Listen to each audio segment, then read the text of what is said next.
It's just such an honour to be here, to be at this book launch of the legendary Modi, President Modi from India.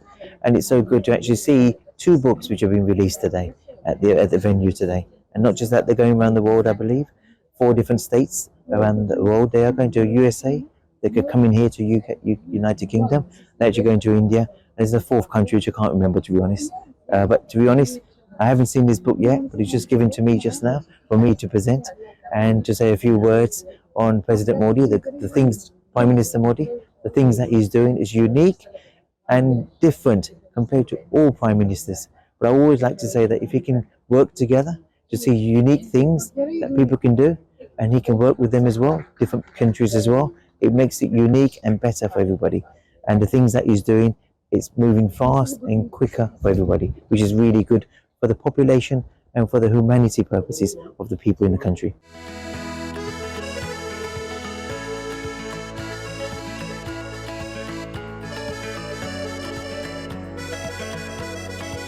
Well, there's no doubt that the position of India on the world stage is now much greater than it was 9 years ago.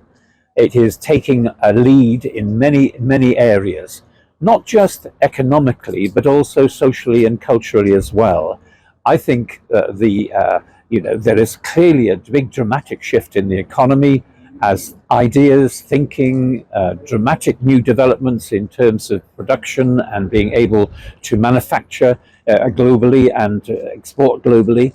But also, I'm very much keen on what India has been able to contribute to the world in our understanding of diversity, our understanding of different cultures, our understanding of ourselves as we get reflected through the views of other people.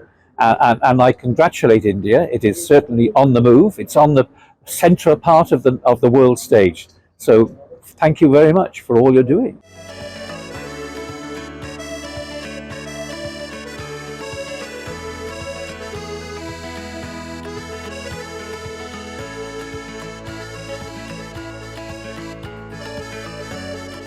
As someone in Parliament, not democratically elected, but appointed to the upper house, I want to say how much the position of Indian women across different sectors has been something, a standard bearer, something that many women would aspire to. Women are leading many institutions. That is, of course, not being reflected in the parliamentary process.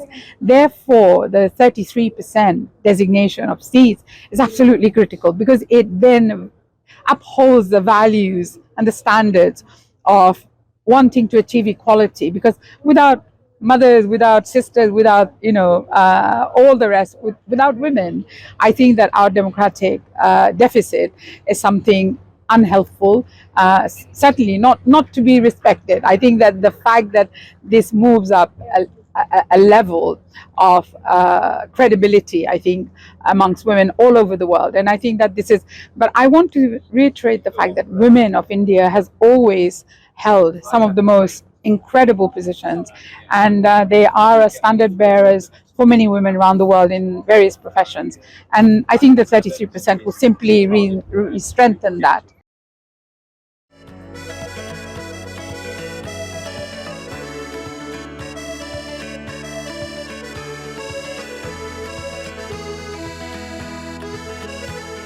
I've seen firsthand how the UK and Indian families and communities work so well together. We've got this long-standing relationship. I'm, in fact, the product of an Indian minority myself. My grandmother was a Christian Bengali, having been born in Kolkata and grew up there before she moved to Burma, Myanmar, where she met my grandfather.